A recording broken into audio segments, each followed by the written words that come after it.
Okay, so this is the experiment on centripetal acceleration on a bung. So if you look at this diagram here,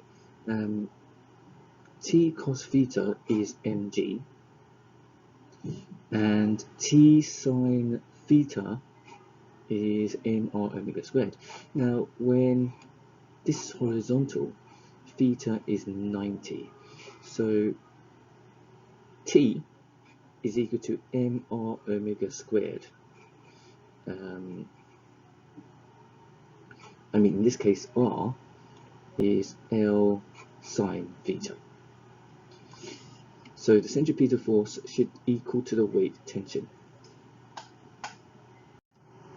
The period of a simple harmonic oscillator is independent of its amplitude. That's called isochronous oscillator. Now, in order to ensure the accuracy, the time for 10 oscillations to take place can be measured, and then you divide by 10 to find the period. An oscillator in simple harmonic motion is an isochronous oscillation, so the period of the oscillation is independent of the amplitude. The amplitude does not affect the period. A fiducial marker is used as a point to start and stop timings, and is normally placed at equilibrium position. So timing over multiple oscillations, and then divide by the number of oscillations, that will give you one oscillation. Use small angles. Using a fiducial marker, that's a clear reference point. Using a set square or plumb line. How do you reduce uncertainty? So you can measure many oscillations to calculate the average time for one oscillation, and then increasing the total time measured for multiple swings. So if you look at these two equations, the amplitude is not in the equation, so therefore the amplitude is independent of the period is independent of the amplitude. Now, if you look at the position at the top, right? So let's just say that you're starting from the amplitude, undergoing SHM. And then, can you see that the fastest speed where the arrow is pointing because the gradient is the highest? There's a steep slope. So, so that's why you get a negative as well, because the gradient is negative and it's a maximum speed. So therefore, it's a negative maximum speed. When it's at 1.0 roughly, or 1.05, and because the gradient is in a positive direction, you have a maximum positive velocity. And if you look at the last graph, the acceleration is the negative of the position, because the equation for SHM is a equals minus omega squared x.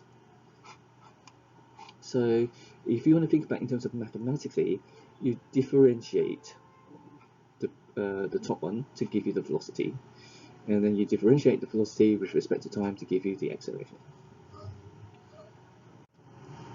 This is the energy for the system in SHM. So when it's at maximum displacement, the potential energy is maximum, kinetic energy is 0. But then when it's at the equilibrium position, it is maximum speed and 0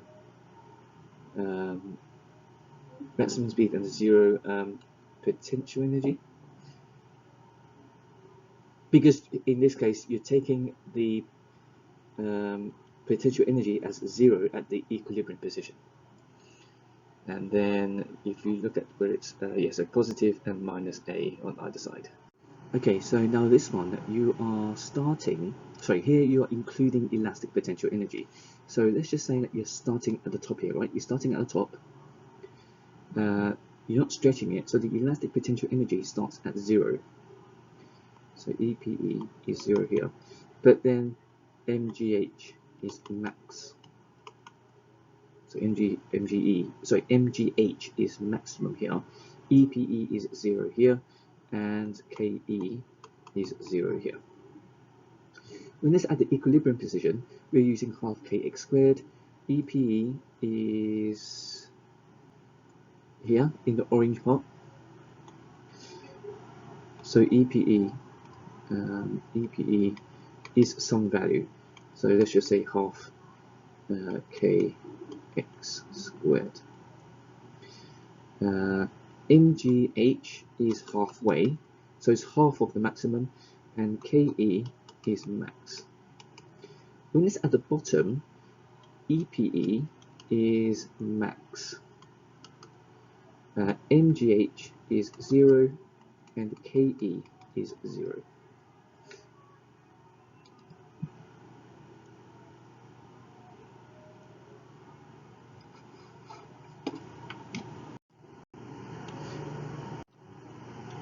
Light damping occurs naturally, and the amplitude decreases exponentially. When heavy damping occurs, the amplitude decreases dramatically. In critical damping, the object stops before one oscillation is completed. When an object oscillates without any external forces being applied, it oscillates at its natural frequency. This is known as free oscillation. Forced oscillation occurs when a periodic driving force is applied to an object which causes it to oscillate at a particular frequency.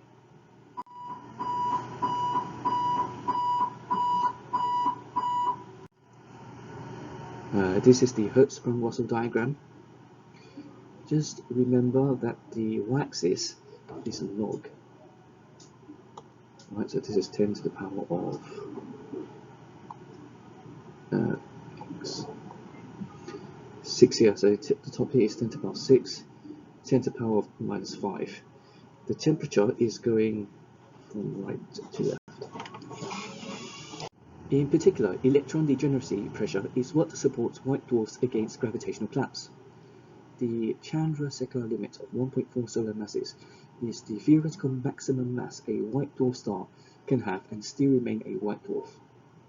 Electron degeneracy is a stellar application of the Pauli exclusion principle.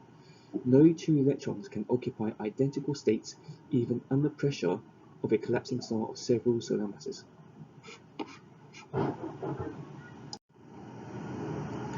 Right, so the continuum spectrum, emission line spectrum, absorption line spectrum.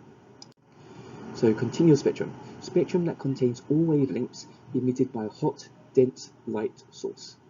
Emission spectrum shows colored lines of light emitted by glowing gas. Absorption spectrum shows dark lines or gaps in light after the light passes through the gas. This uses the equation n lambda equals d sine theta. Now, if it asks you for the maximum number of fringes, then sine theta, the maximum value for sine theta is 1. So therefore, you can say that n is equal to d over lambda. If you manage to get a number on either side, remember you have to round down. And then to give you the total number of fringes, you twice that number and then you add 1, because the 1 means the central fringe. Remember that 1 astronomical unit is the average distance from the Earth to the Sun. What is 1 parsec? Well, here, if that's 1 AU, and it makes an angle of 1 arc second, then the distance is 1 parsec.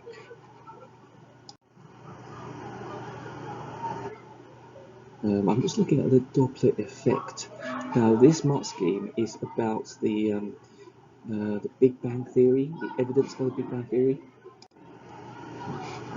This uses n lambda equals d sine theta. Is that correct? No, this uses the Doppler effect. So this uses absorption spectrum, right? So electron bound to the nucleus represents energy electron must gain to leave the atom. This calculates the energy.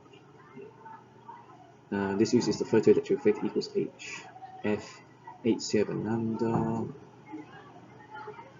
The electron makes a transition to a lower energy level. Reduce grating separation, increase distance between grating and screen. This is Hubble's law, right? Hubble's law. No, this uses this uses Doppler effect. If you look at part B, part 3, Make sure you know how to use the Doppler effect. And then part C is the explanation. Right, so I'm just looking at the mark schemes here. Make sure you're able to draw forces, gravitational forces. And then question 23 is about Doppler effect, Hubble's law, recessional speed, velocity of galaxies proportional to its distance. This is working out the age of something. And something about dark energy in CR2. And then Kepler's law in question 22. Right, so this is an example. A particle line in the spectrum of light from a source in the laboratory has a frequency of 4.570 times 10 to the 14 Hertz. The same line in the spectrum of light from a distant galaxy has a frequency of 4.547 times 10 to the 14 Hertz. What speed is the distance? What speed is the distant galaxy moving in relation to the Earth? Is it moving towards or away from the Earth? Now the answer is there. 1.5 times 10 to the 6. Make sure you're able to rearrange that formula. Closer stars have larger parallaxes, distant stars have smaller parallaxes.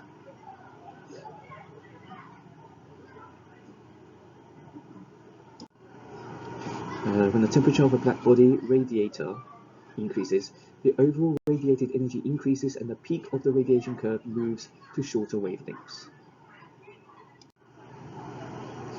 This is just going back to the key features of critically damped and heavily damped. The thing for critically damped is that it quickly goes to the equilibrium position, but here is just a longer time for the heavily damped. And this is about the resonance.